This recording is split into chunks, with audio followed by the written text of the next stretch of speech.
की जसे फुले, शाहू, आंबेडकर हे कोणा एका विशिष्ट जाती, धर्माचे किंवा एखाद्या विशिष्ट रंगाचे नसून हे सर्व समाजाचे आहेत. त्याच पद्धतीने छत्रपती शिवाजी महाराज हे सुद्धा विशिष्ट कोणत्या एका जाती, धर्माचे नसून हे सर्वांचेच आहेत, हे आपण लक्षात घेणं. पण माझ्या एकाच प्रश्नाचं उत्तर कुणी देऊ शकेल तर मला त्याचा फार आनंद होईल, की आपल्या संपूर्ण कारकिर्दीमध्ये छत्रपती शिवाजी महाराजांनी एका तरी मुसलमान बांधवांच्या मशिदीला धक्का लावला का? आज जागृती न्यूजच्या माध्यमातनं जी प्रबोधनात्मक शृंखला जी शिवजयंतीच्या निमित्ताने सुरू केलेली आहे. आज त्याच्या माध्यमातून मी आपल्या सर्वांशी संवाद साधत आहे. अ, महाराष्ट्रासाठीच नव्हे, तर भारतासाठी गर्वची बाब असणारा आणि एक फार मोठा सण आपण ज्याला म्हणता येईल, उत्सव एक असा, जो आपल्या राजाचा उत्सव आहे. छत्रपती शिवाजी महाराज यांचा जन्म उत्सव आहे 19 फेब्रुवारी. मी नेहमी सांगत असते, की आपण कुठल्याही महामानवांची जयंती जेव्हा आपण साजरी करतो किंवा पुण्यतिथी आपण साजरी करतो, तर तो दिवस साजरा करणं म्हणजे फक्त त्यांच्या प्रतिमा ठेवून त्याच्यापुढे आपण आदरांजली किंवा त्यांच्या स्मृतीला आपण अभिवादन करणं किंवा फुलं वाहणं, हा एकमेव एवढा उद्देश आपला नसावा. तर त्यांचं जे कार्य आहे, त्यांचे जे विचार आहेत, हे आपण आपल्या आणि येणाऱ्या पुढच्या पिढीपर्यंत कुठेतरी पोहोचवणं हे फार गरजेचं असतं. छत्रपती शिवाजी महाराज यांच्या इतिहास जो काही त्यांचा आपल्या पुढे आहे, तर ह्या इतिहासामध्ये सुद्धा अनेक मोडतोडी झालेल्या आहेत. इतिहास आपल्यापुढे जेव्हा येतो, त्यावेळेस हा त्या काळाचा आपल्यापुढे जो आलेख सगळा असतो, हा मांडलेला असतो. पण काही द्रष्ट जी लोकं आहेत, जी मानसिकता ज्यांची चुकीची आहे, ह्या लोकांनी आजपर्यंत बहुजन समाजातली जे हे सर्व आपले राजे होते, जे विचारवंत होते, समाजसुधारक होते, यांच्या बाबतीतला जो काही चुकीचा त्यांचा विचार किंवा त्यांच्या बाबतीत आहे, हे मांडलेले आहे. आणि मला असं वाटतं, की जेम्स लेन याच्या पुस्तकाच्या माध्यमातून जे छत्रपती शिवाजी महाराज यांचा अपमानित करणारा उल्लेख केला होता, हा सगळ्यात त्याच्यातला विषारी असावा.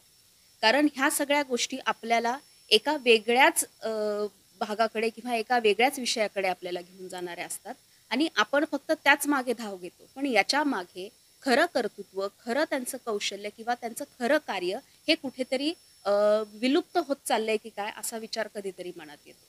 आज आपण पाहतोय की गौतम बुद्धांपासून अगदी पार आपण आत्तापर्यंतच्या ज्या थोर विचारांपर्यंत आपण घेतलं, फुले, शाहू, आंबेडकर असतील, ह्या सर्वांनी जे काही कार्य केले, अण्णाभाऊ साठे आहेत, त्यांचं साहित्य जे आहे, ह्या माध्यमातून त्यांनी आपल्यापर्यंत जे मांडण्याचं जे कार्य केलेलं आहे, जो इतिहास आपला सत्य इतिहास आहे, जे मांडलंय त्यांनी, आपण कुठेतरी त्याच्यातनं बोध घेण्याचं आपण काम केलं पाहिजे. आपण फुले, शाहू, आंबेडकर यांचे विचार आपण डोक्यावर घेतो, पण डोक्यात घ्यायला आपण विसरतो. ज्याला शत्रू आपण म्हणतो, हा आपलाच कुठेतरी भाऊबंद आहे का? हे आपण पाहायला विसरतो. आपल्या त्या बांधवामागे नक्की लपून-छपून कोण कार्य करतंय? आपल्याला कोण आपापसामध्ये आपल्याला लढायला प्रवृत्त करतंय, हे आपण बघायला विसरतो का? त्याच्यामुळे हा सगळा जो आपली ही धनसंपदा आहे, आपला इतिहास हा आपल्यासाठी फार मौल्यवान आहे. तो इतिहास छत्रपती शिवाजी महाराजांचा असेल, जिजाऊंचा असेल, फुले, शाहू, आंबेडकर यांचा असेल, अगदी बौद्धांचा जरी इतिहास असला तरी हा आपण आत्मसात करणं, आपण त्यानुसार विचार करणं आणि ते अनुसरण आपण रोजच्या जीवनामध्ये करणं ही काळाची गरज झालेली आहे. आपण छत्रपती शिवाजी महाराजांचा इतिहास जर आपण पाहिला, तर स्वराज्य निर्माण करणं हे एकमेव ध्येय त्यांचं होतं आणि हे ध्येय त्यांचं स्वतःला छत्रपती म्हणून घेण्यासाठी नव्हतं, तर रयतेसाठी होतं. आपल्या लोकांना त्यांचं स्वतःचं हक्काचं राज्य मिळावं यासाठी होतं. यामध्ये सुद्धा छत्रपती शिवाजी महाराजांनी कुठे जातीय भेद किंवा तेढ निर्माण केला नव्हता. उलट सर्वसामान्य जनतेमध्ये जाऊन 18 पगड जाती असतील, 12 बलुतेदार असतील, अगदी आपला मुसलमान बांधव असेल, ह्या सगळ्यांना एकत्र करून हा स्वराज्याचा लढा लढला होता. छत्रपती शिवाजी महाराजांचा मावळा हा फक्त मराठा नव्हता, तर हा सर्व बहुजन समाजातील अ, अ, त्यांचा सैनिक होता आणि हा मावळा त्यांचा होता. हे सुद्धा आपण विसरता कामा नये. आज सुद्धा आपण जर पाहिलं तर अनेक असे इतर आपण म्हणतो की छत्रपती शिवाजी महाराज आपण यांना एका भगव्या झेंड्याखाली आपण त्यांना विभागलेलं आहे. छत्रपती शिवाजी महाराज आमचे आहेत जेव्हा आपण ऊर बडवून अभिमानाने म्हणतो, त्यावेळेस आपण एक गोष्ट लक्षात घेतली पाहिजे, की जसे फुले, शाहू, आंबेडकर हे कोणा एका विशिष्ट जाती, धर्माचे किंवा एखाद्या विशिष्ट रंगाचे नसून हे सर्व समाजाचे आहेत. त्याच पद्धतीने छत्रपती शिवाजी महाराज हे सुद्धा विशिष्ट कोणत्या एका जाती धर्माचे नसून हे सर्वांचेच आहेत, हे आपण लक्षात घेणं फार गरजेचं आहे. आज जो काही काळ आपल्यासमोर आहे, आपण प्रत्येक आघाड्यांवरती जर आपण पाहिलं, प्रत्येक क्षेत्रात जर आपण पाहिलं, तर छत्रपती शिवाजी महाराज यांची शिकवण, त्यांचं कार्य आपण ते तिथं आत्मसात करणं गरजेचं आहे. आज आपण शेतकऱ्यांचा विषय बघतोय, आपल्या देशामध्ये काय चाललेलं आहे. छत्रपती शिवाजी महाराजांचे विचार हे शेतकऱ्यांच्या बाबतीत काय होते हे नव्याने सांगण्याची आवश्यकता नाहीये. कारण छत्रपती शिवाजी महाराज हे त्या शेतकऱ्याच्या धान्याला त्याच्या कधी धक्का लागू दिला नाही. जेवढा ते आदर आणि सन्मान एखाद्या स्त्रीचा करायचे, तेवढाच आदर आणि सन्मान ते शेतकऱ्यांचा करायचे. कारण त्यांना माहिती होतं, हा शेतकरी आपला बळीराजा आहे, हा आपला पोशिंदा आहे. तो जगला तर आपण जगणार आहे. इतकं सर्व असताना छत्रपती शिवाजी महाराजांच्या स्वराज्यामध्ये सगळ्यांना जो काही सन्मान आणि आदर होता, हा आज आपण का निर्माण करू शकत नाही? आज सत्तेत येताना विविध जे काही राजकारणी आहेत, पक्ष आहेत, हे छत्रपती शिवाजी महाराजांचं नाव वापरतात. त्यांचे मोठे-मोठे अरबी समुद्रापासून सगळीकडे आपण स्मारकं उभारू म्हणतात. पण हे सगळं फक्त नावापुरतं होतं. आपणही छत्रपती शिवाजी महाराज की जय म्हटलं, की आपल्या अंगावरती शहारे येतात आणि आपण त्यांच्या मागे मेंढरासारखे आपण जातो. पण मला खरंच सांगा, ह्या सर्वांची आवश्यकता आहे का? स्मारकं निश्चित व्हावीत, पुतळे निश्चित उभे राहावेत. कारण आज कुठेतरी ते आपण प्रतिमा आपण त्यांच्या उभ्या करणं म्हणजे आपण त्यांच्याप्रती आदर आणि सन्मान निर्माण करणं होय. पण त्याच बरोबरीने आपण जर हा सगळा आर्थिक जो काही खर्च विनाकारण ह्या सगळ्या गोष्टींमध्ये होतो, तो जर आपल्या बहुजन समाजाच्या हितासाठी, शिक्षणासाठी, आरोग्यासाठी, ह्या सर्व बाबींसाठी जर आपण वापरला, तर त्याचा फायदा होणार नाही का? आज छत्रपती शिवाजी महाराज यांनी शहाजीराजे आणि जिजाऊ यांचं जे काही त्यांचे विचार होते स्वराज्याचे, हे त्यांनी पूर्ण करण्यासाठी आपलं संपूर्ण आयुष्य पणाला लावलं होतं. आज आपण आपल्यासाठीच एवढे ठेवा त्यांनी वैचारिक दिलेला आहे. आपण तोच पुढे घेऊन चालण्यासाठी कुठेतरी आपण मागे पडत आहोत का? आपण विविध संघटना, विविध संस्था, वैयक्तिक आपण छत्रपती शिवाजी महाराजांचं आपण कार्य करतो. आपण त्यांच्या विचाराने पुढे जातोय आपण म्हणतो. पण आपण खरंच एकत्र आहोत का? हा विचार करणं ही काळाची गरज झालेली आहे. आज जर छत्रपती शिवाजी महाराज असते, तर त्यांनी परिस्थितीला कसं सामोरे गेले असते? जे काही संघर्ष करावे लागतात, ह्यासाठी त्यांनी काय केलं असतं? हे विचार करणं सुद्धा आपल्याला गरजेचं आहे. पण काळाच्या ओघात झालंय काय, की आपल्याला प्रश्नच पडत नाही. छत्रपती शिवाजी महाराज यांचा जो काही कालखंड होता, त्यांचा जो काही इतिहास होता, त्यामध्ये त्यांनी इतक्या आघाड्यांवरती त्यांनी लढाया लढलेल्या आहेत. अगदी त्यांनी अटकेपार झेंडा आपला साम्राज्याचा, स्वराज्याचा लावलेला आहे. मला असं वाटतं, की भारतामध्ये मराठा साम्राज्य हे शेवटचं सर्वात मोठं साम्राज्य होतं आणि ते छत्रपती शिवाजी महाराज होते म्हणून ते पूर्णत्वाला येऊ शकलं. पण त्यांना अडचणी नव्हत्या का? त्यांना संघर्ष नव्हते का? अर्थातच होते. एक नाही तर अनेक संकट होती. अंतर्गतही त्यांना होते आणि बाह्यही होते. पण ह्या सगळ्यांना कशा पद्धतीने त्यांनी तोंड दिलं, कशा पद्धतीने त्यांनी आपली वैचारिकता, आपली बुद्धिमत्ता त्यांनी तिथे त्याचा उपयोग केला, हे पण आपण समजणं गरजेचं आहे. अनेक जण म्हणतात, स्वयंघोषित इतिहासकार आहेत ते अर्थातच, पण ते अनेक विषयांवरती बोलताना म्हणतात, छत्रपती शिवाजी महाराज हिंदुत्ववादी होते. छत्रपती शिवाजी महाराजांनी मुसलमानांच्या विरोधात लढाया लढल्या होत्या. अशा अनेक बाबी आहेत की ज्या बोलल्या जातात. पण मला इथे हे सांगायचंय, ते मुसलमानांच्या विरोधात लढत नव्हते. ते लढत होते आपल्या लोकांवरती जी काही परकीय आक्रमणं आलेली आहेत, जे आपल्या लोकांना ज्यांचा त्रास होतोय, हे त्यांच्यासाठी करत होते. अनेक उदाहरणं लोकं देतात, कशा पद्धतीने काय झालं किंवा का लढा लढला गेला. पण माझ्या एकाच प्रश्नाचं उत्तर कुणी देऊ शकेल तर मला त्याचा फार आनंद होईल, की आपल्या संपूर्ण कारकिर्दीमध्ये छत्रपती शिवाजी महाराजांनी एका तरी मुसलमान बांधवांच्या मशिदीला धक्का लावला का? ह्या प्रश्नाचं एक मला उत्तर द्यावं आणि मग खुशाल त्यांनी सांगावं, की ते हिंदुत्ववादी होते.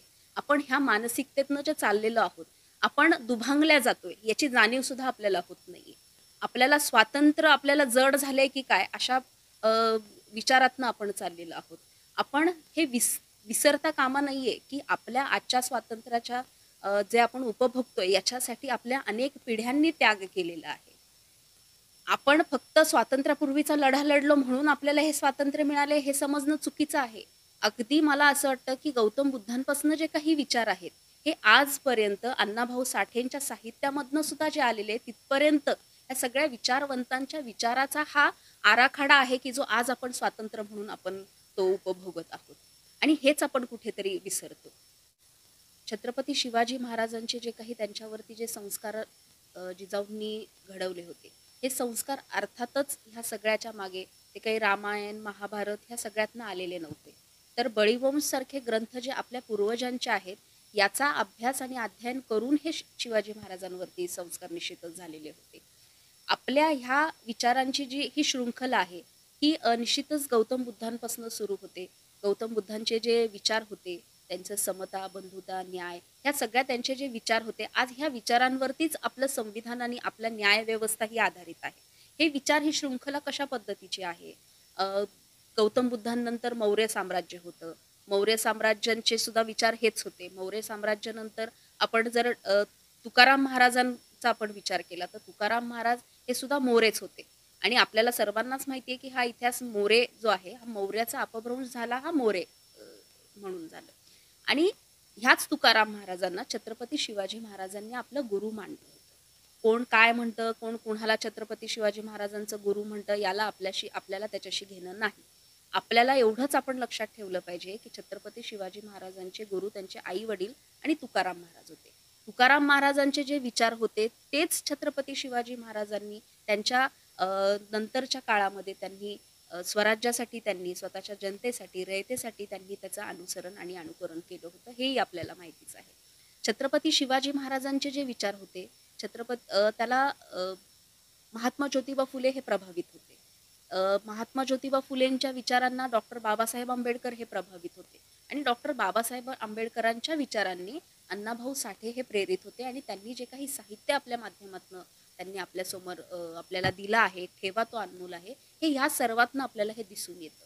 आपल्याला तर माहितीच आहे, की शिवजयंती हा जो सण आहे, हा उत्सव आहे, हा आपल्याला देण्यामागे महात्मा फुले यांचं फार मोठं योगदान आहे. महात्मा फुलेंनी अनेक वर्षानंतर रायगडाला जाऊन छत्रपती शिवाजी महाराजांची समाधी शोधली. त्यांना तिथे विरोधही कुणाचा कसा झाला, हेही आपल्याला माहिती आहे. ह्या सगळ्या गोष्टींना पुढे जाऊन छत्रपती शिवाजी महाराजांवरती पोवाडे लिहून हा एक सण म्हणून आपल्या राजाची सन्मानाने पुन्हा एकदा प्रतिमा आपल्या लोकांमध्ये, जनतेमध्ये रुजवण्याचं कार्य हे महात्मा फुलेंनी केलं होतं. हे आपण का विसरतो? याच्यावरती जनता ही आनंदित झाली होती, त्यांना लढण्यासाठी एक बळ मिळालं होतं. हे जरी सत्य असेल, तरीही ह्या गोष्टीला विरोध म्हणून टिळकांसारख्या व्यक्तींनी गणेश उत्सव हा डोक्यावर घेतला होता. आज आपण परिस्थिती काय बघतो? शिवजयंती ही साजरी करायची म्हटलं, की आपण विचार करतो.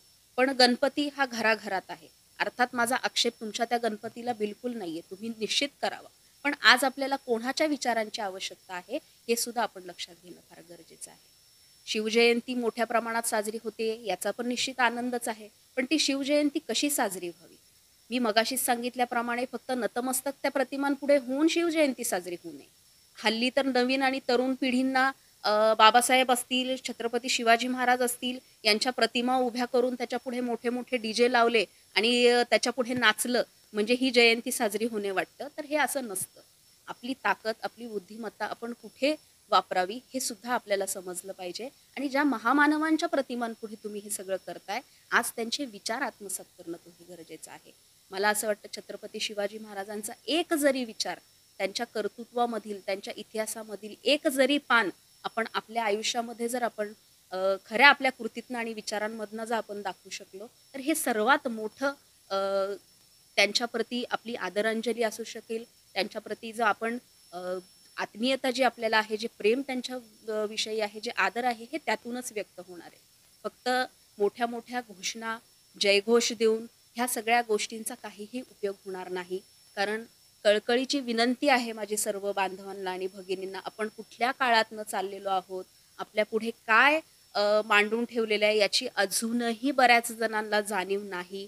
आपण स्वातंत्र्यातनं पुन्हा एकदा कुठेतरी पारतंत्र्यात चाललेलो आहोत. एक एक पान, एक एक व्यक्ती, एक एक विचारवंत आपल्यातनं निखळून चाललेलं आहे. आपण हे जपणं फार गरजेचं आहे.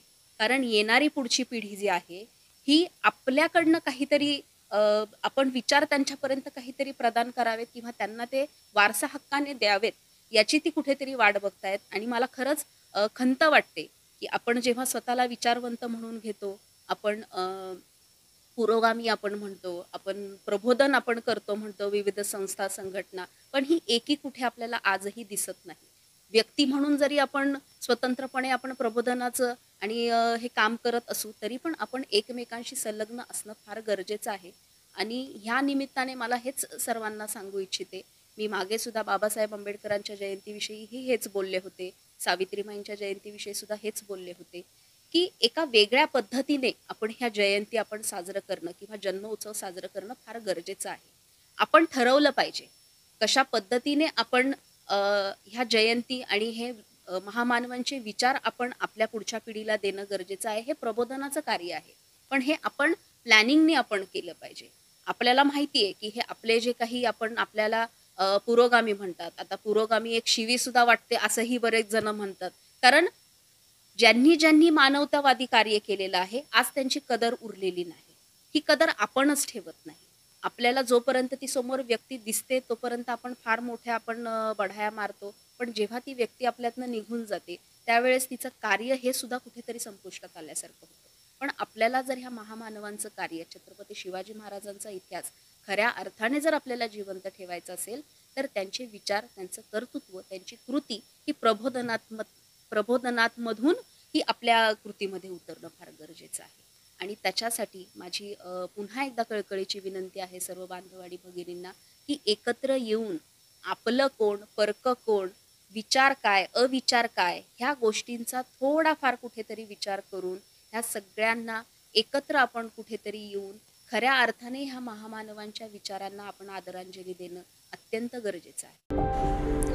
लवकरच आपल्या भागात चोखंदळ पुणेकरांसाठी आरोग्यदायी आणि फ्रेश चिकन, मटन, फिश विक्री आणि तेही मोफत घरपोच डिलिव्हरीसह. तर QR कोड स्कॅन करून लगेच करा ही ॲप डाउनलोड.